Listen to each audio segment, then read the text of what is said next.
মোহনাবিল আনন্দে ভাসছে ঠাকুরগাঁও সদর উপজেলার রসুলপুর গ্রামে রেজাউল করিম ও মনিরা বেগমের পরিবার। তাদের ঘর আলো করে আজ জন্ম নিল এক কন্যা সন্তান। আমার মেয়ের ঘরে সন্তান হয়েছে নাতনি 13 বছর পরে। আমরা খুব খুশি, আমরা খুবই আনন্দিত। আমরা অনেক খুশি এবং আনন্দিত। সবাই আমাদের জন্য দোয়া করবেন, বাবুটার জন্য ভালো থাকে, সুস্থ থাকে।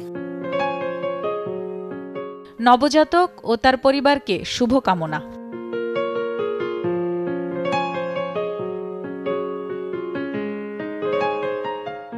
প্রথম থেকে আমার ভরসা টুইঙ্কেল বেবি ওয়াইপস। এর অ্যান্টিব্যাকটেরিয়াল ফর্মুলা শিশুকে রাখে জীবাণু থেকে সুরক্ষিত।